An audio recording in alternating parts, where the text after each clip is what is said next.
সালামু আলাইকুম রহমতুল্লাহ। প্রিয় ভাই, আমার তিনজন ছাত্রকে নিয়েছি, একটা গল্প শেয়ার করব। এই গল্পের শিরোনামটা হচ্ছে সকাল করতে দাও, সকালের আলো ফুটতে দাও।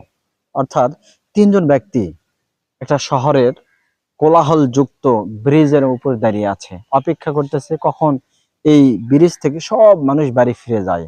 যখন এই ব্রিজ আর কেউই থাকবে না, তখন এই তিনজনেরই নিয়ত যে তারা আত্মহত্যা করবে, এই জীবন তারা রাখবে না। তো দেখা গেল অনেক সময় যায়, আর ব্রিজে কেউই নাই, কিন্তু এই তিনজন তিন জায়গাতে দাঁড়িয়ে আছে। তো এক সময় তাদের নীরবতা ভেঙে পরস্পরকে জিজ্ঞেস করতেছে, ভাই কেন দাঁড়িয়ে আছো? তখন তিনজনই সত্য কথা বলতেছে যে আমরা আত্মহত্যা করতে চাই। তখন দেখা গেল একটা যুবক, তাকে জিজ্ঞেস করা হলো, ভাই তুমি কেন আত্মহত্যা করবে? তখন ওই যুবক বলতেছে যে আমার ঋণ দেনায় আমি জর্জরিত, আমি কোনো কাজ করতে পারি না, আমি কামাই রোজগার করতে পারি না, এজন্য আমি ঋণগ্রস্ত, আমি জীবনটা রাখবো না। যুবক। এরপরে মধ্যবয়সী একজন ব্যক্তি, তাকে বলা হলো যে তুমি কেন আত্মহত্যা করবে? তখন সে বলতেছে আমি জীবনের ব্যাপারে নিরাশ, আমি অসুস্থ, ডাক্তার বলছে আমি বেশি দিন বাঁচবো না, আমার চিকিৎসা দিয়ে আমার কাজ হচ্ছে না, তাই আমি আমার জীবনটা রাখতে চাচ্ছি না।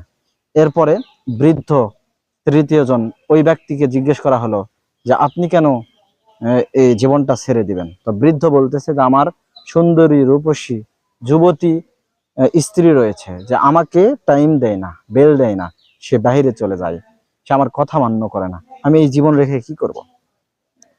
এই তিনজন তখন সিদ্ধান্তে উপনীত হয় যে চলুন আমরা আজকে এই রাত্রে আত্মহত্যা না করে একটা দিন অপেক্ষা করি, আমরা বাড়ি ফিরে যাই। কেননা তিনজন তিনজনকে যুক্তি দিচ্ছে।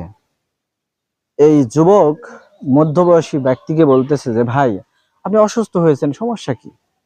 আল্লাহর উপর ভরসা করে জীবন অতিবাহিত করেন, কেন আত্মহত্যা করবেন? আর এই মধ্যবয়সী বৃদ্ধকে বলছে, ভাই আপনার স্ত্রী অপরাধ করে, আপনার সমস্যা কি? আপনি পরের জন্য পরকাল হারাবেন, কেন আত্মহত্যা করবেন? এবারে এই বৃদ্ধ যুবককে বলতেছে যে যুবক, তোমার তো বয়স অপেক্ষা করতেছে, অনেক বয়স তোমার আছে, তো তুমি আত্মহত্যা করবে কেন? আজকে তুমি কামাই করতে পারতেছো না, আল্লাহ তোমাকে রুজি রোজগার কামাই করতে দেবে। তুমি ওই ভাড়া বাকি আছে ওই বাড়ির মালিককে বলো, যারা তোমার কাছে পাওনাদার আছে তাদেরকে একটু বলো, সময় নাও, আরো 1 মাস সময় বাড়িয়ে নাও। এ ব্যাপারে তিনজন তিনজনকে পরামর্শ দিচ্ছে। এরপরে তিনজন ঐক্যমত পোষণ করে যে আমরা আজকে আত্মহত্যা করব না, সবাই এখান থেকে চলে যাব, আবার কালকে রাত্রের সময় আমরা এই ব্রিজে তিনজন একত্রিত হব। যদি আমাদের সমস্যার সমাধান হয় তাহলে আমরা আত্মহত্যা করব না, আর যদি আগামীকালও আমাদের সমস্যার কোনো সমাধান না হয় তাহলে তিনজন একসাথে কি করব? এই ব্রিজ থেকে পড়ে আত্মহত্যা করব। সবাই চলে গেল। পরের দিন সবার আগে আসলো যুবক, এরপরে বৃদ্ধ। বৃদ্ধ এসে দেখে যুবক আগেই এসে হাজির। যুবক বলতেছে, জি হ্যাঁ, আমি আর ঋণ পরিশোধের জন্য আমি 1 মাস সময় পেয়েছি, আমি আত্মহত্যা করব না। বৃদ্ধ সেও বলতেছে যে আমিও জীবন ছেড়ে দিব না। কিন্তু মধ্যবয়স্ক ওই ব্যক্তির কোনো খোঁজ নেই। তখন তারা দুইজন বলতেছে যে ওই ভাই আসতেছে না কেন, অসুস্থ যে ছিল মধ্যবয়সী। তখন এক সময় দুইজনে এরকম সিদ্ধান্তে উপনীত হলো যে আমরা যখন গত রাত্রে চলে গিয়েছিলাম, তখন ওই যুবক আর যায়নি, ওই মধ্যবয়স্ক ওই ব্যক্তি, ওই অসুস্থ ব্যক্তি যায়নি। আমরা চলে যাওয়ার পরে সে কি করেছে? নদীতে ঝাঁপ দিয়ে ওই রাত্রেই আত্মহত্যা করেছে। তখন যুবক বলতেছে, হাই আমার মধ্যবয়সী বন্ধু, তুমি একটা সকালও অপেক্ষা করতে পারলে না? একটা সকাল যদি অপেক্ষা করতে, তাহলে তুমিও বেঁচে যেতে। এই গল্প থেকে অনেক শিক্ষণীয় বিষয় আছে। অনেক দীর্ঘ হয়ে যাচ্ছে, আমরা আর সময় বাড়াচ্ছি না।